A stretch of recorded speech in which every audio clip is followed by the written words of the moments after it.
Լույս արևելքում միսիոներական միությունը ներկայացնում է Չարլզ Սպերջեն։ Եվ նույն ժամին վեր կացան, հետ դառան Երուսաղեմ և պատմում էին այն, որ ճանապարհին եղավ և թե ինչպես իրեն ճանաչեցրեց իրենց։ Ղուկաս 24:33-35։ Երբ երկու աշակերտները հասնելով Էմաուս ընթրիք էին անում, վերականգնելով իրենց ուժերը, խորհրդավոր անծանոթը, որը ողջ ճանապարհին հիացմունք էր պատճառել նրանց, հացը վերցրեց, կտրեց այն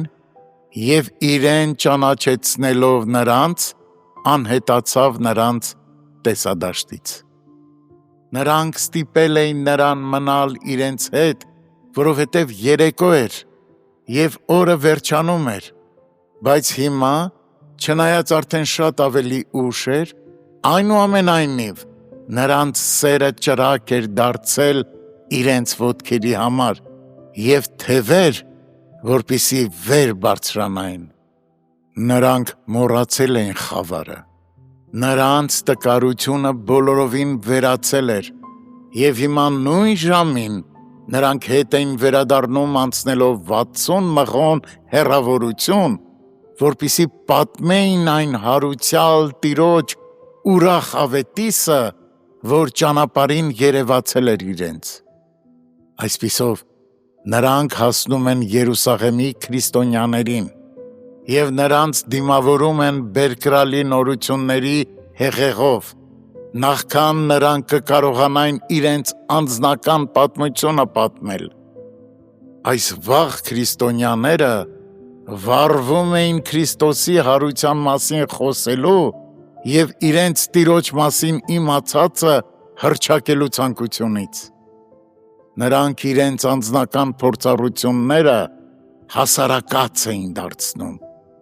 Թող այս երեկո նրանց օրինակները խորը տպավորություն թողնեն մեզ վրա։ Մենք նույնպես պիտի մեր վկայությունը տանք Հիսուսի մասին, գերեզմանի մասին, Հովհաննեսի պատմությունը պիտի լրացներ Պետրոսը, իսկ Մարիամը պիտի որոշ մանրամասներ ավելացներ դրան, և միասին վերցրած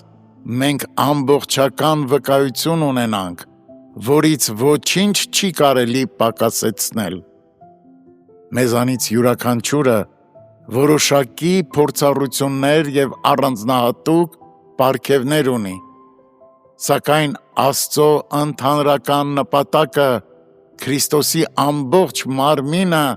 կատարելության հասցնելն է։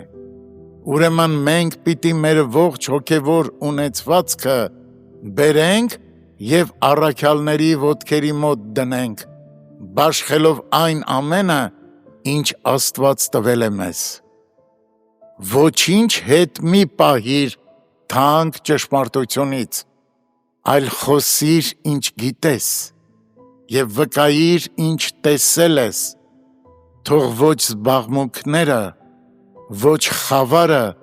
ոչ էլ քո ընկերների անհավատությունը չխոչընդոտեն քեզ։